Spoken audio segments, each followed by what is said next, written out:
One of the major political development in 2021 was the re-election of LDF government. Many have said that it is due to the way they managed COVID-19. What is your take on that? Of course, management of COVID-19 had a definite role in the re-election of Pinarayi government. But I won't say that it was a magical development or a magical phenomenon. There was a context, and the context was really favorable for the re-election of Pinarayi government. So what happened was that Kerala faced a very, very disastrous flood in 2018. Then it was followed by the pandemic. So during the times of disasters, during the times of uncertainties, people always feel that there should be a strong leader who can take the right decision at the right moment and lead the entire people towards progress and hope. So providing hope, delivering hope is one of the key elements that determines a leadership. And Pinarayi was capable of that. And coupled with it, the organizational capabilities of CPM should be reckoned with. CPM has such a grand network which could reach out to people across the state. The presence of Kudumbashree, for example, it really helps the CPM in reaching out to people and getting there and knowing their basic problems from a very, very close quarters. So all these things, the organizational capabilities of CPM as a party and the leadership capabilities of Pinarayi, so these things proved to be a wonderful combination, and everything was set right for the re-election of Pinarayi government, and people voted for LDF. When we are talking about LDF, then we should definitely talk about UDF and how they perform in the election. So after the election loss, obviously, there was a huge reshuffle in Congress. We see that Oommen Chandy and Ramesh Chennisthala was sidelined for a brief period, and there was a lot of political drama. So is it the time for the Congress to make such a big decision for a major change in their state leadership?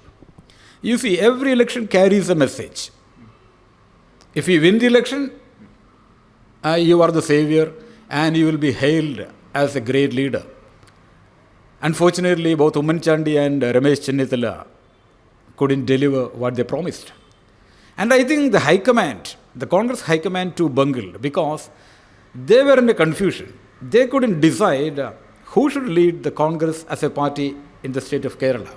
You see, what LDF and CPM did in the last election, I think it should be studied very, very minutely and carefully, because following in the footsteps of BJP and Prime Minister Modi, CPM too converted the state assembly elections into a type of presidential contest, So in a presidential type of election, there is one person who is at the top, and he will be projected as the one and only leader, and the question will be asked, who is the alternative? Who is the alternative whom the opposition can bring in? The same tactic was planned and implemented, executed brilliantly in Kerala by CPM, because everyone else was marginalized. Only the image of Pinarayi was there. So here is the leader. Here is our supreme leader. You look at him. And if you can present a person who can surmount or who can overcome Pinarayi Vijayan, then show us. That was the major question CPM and LDF was raising. They were raising during the time of the election. And unfortunately, Congress couldn't come with a big plan, a big leader who can really take on Pinarayi. So that was one lapse and that proved to be very fatal. So Congress High Command should be held accountable for this, and they should be ready to answer why they made such a fatal mistake. And now I don't think that both Oommen Chandy and Ramesh Chennisthala, of course, they have been great leaders.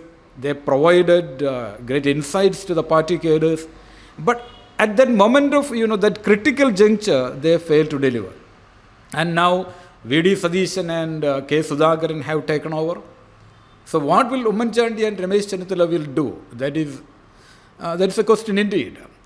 I think unless and until Congress captures power in 2024 at the center, Ummanchandi and Ramesh Chennithila may not be having any crucial roles in Congress because only if Congress regains power in the center, they will be given some important portfolios in the cabinet. And power is, after all, power is such a great booster, and power only keeps cadres and the leaders alive.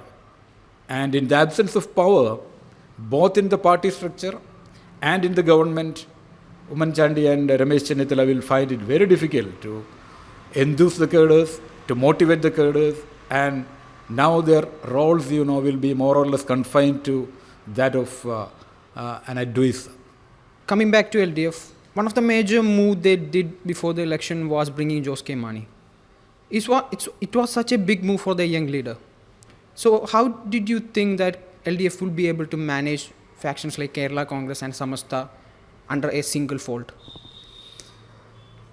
Yeah, of course, it was a major move. And I should say that it was a very planned and calculated move by both LDF and CPM. CPM was very particular that Jose K. Mani should be brought into the camp because they felt that will definitely give them an upper hand among the Christian communities.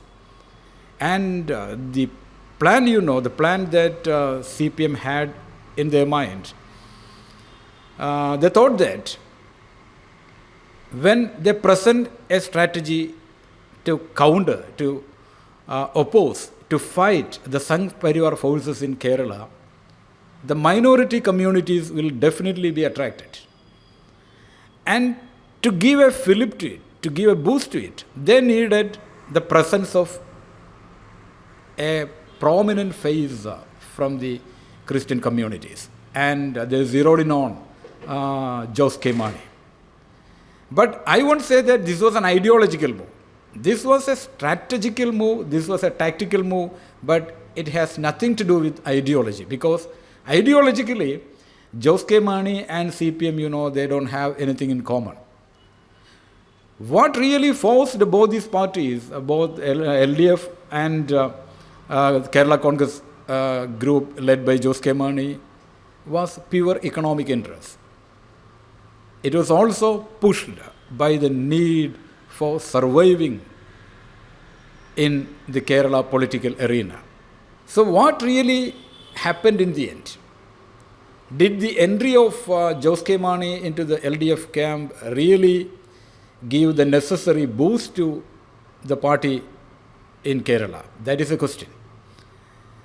So we couldn't say definitely that the arrival of Jose K. Mani into the LDF camp was such a great movement, because the leader himself got defeated. In Pala, in his very own constituency, where his father was the unquestionable or the unquestioned king for more than 5 decades, the son, the present leader of the Kerala Congress, Mani Group, he himself got defeated. So what message really it is sending across the party lines? So that question has to be answered. Of course, the atmosphere was very favorable.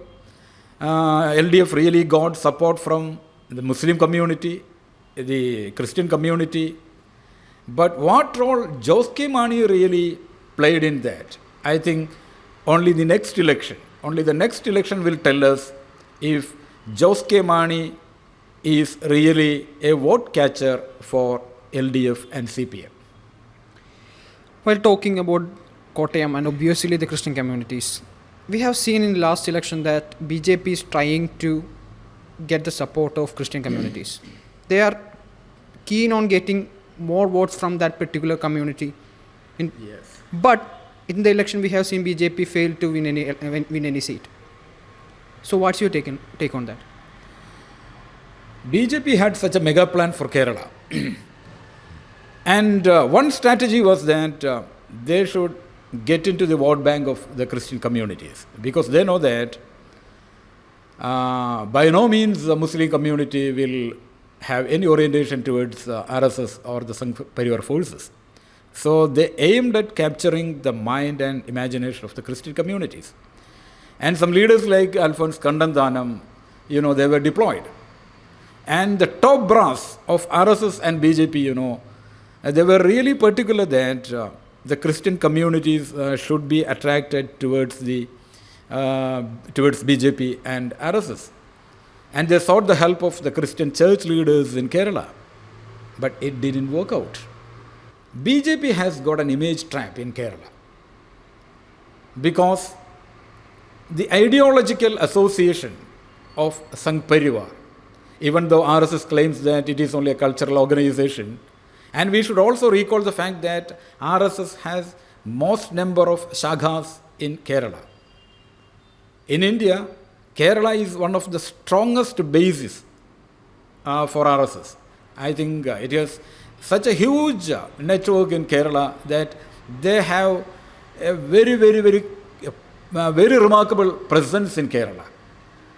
But in spite of such a huge network, BJP has not been able to capitalize on that. And the image trap of RSS and BJP definitely pulls away the general voters in Kerala.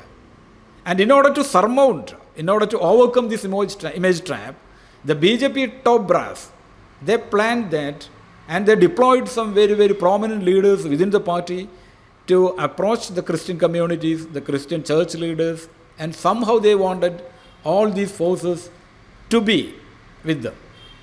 But as the election proved, they couldn't deliver. The plan simply fell flat. Just think of the scenario where E. Sridharan, a man like E. Sridharan, he was such a prominent figure in the social arena of Kerala, and he was a poster boy of the middle class. But even Sridharan couldn't save BJP. So if they really want to overcome the image trap of being associated with communal elements, I think they should get a leader who can really capture the mind and imagination of people cutting across all the party lines. Maybe a leader like Shashi Tharoor. But that seems an improbability, that seems an impossibility. So as of now, I think BJP is definitely on a very, very slippery wicket. While talking about last year, we lost K.R. Gauriyamma, such a very important figure in Kerala politics, probably in Indian politics as well. Looking at her contribution, what do you want to say about it? What an amazing lady, I must say.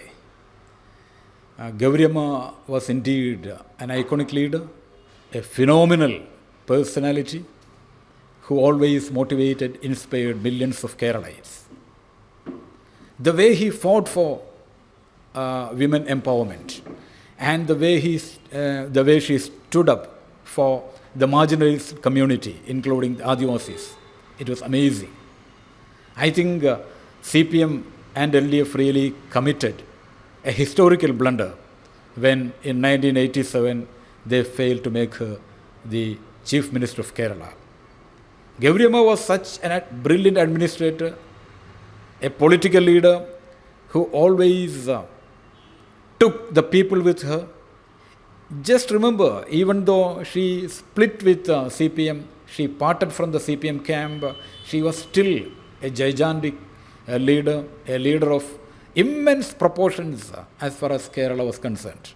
And people always loved her, always looked toward her, and always thought of her so affectionately. And such a great leader, such a great lady, such a great woman, I think she should have been made the Chief Minister in 1987. But CPM failed to make it. And I must say that Gauriyamma is the best Chief Minister that Kerala never had. Coming to national politics, 2021 was a big year for BJP. We see farm laws being repealed, and we see other political movements in UP as well. So coming to 2022, they are going to face assembly election. So how will they fare this time? 2021, when we look back at 2021, we should recall two major events. One was the rise of Mamata as an alternative to PM Modi.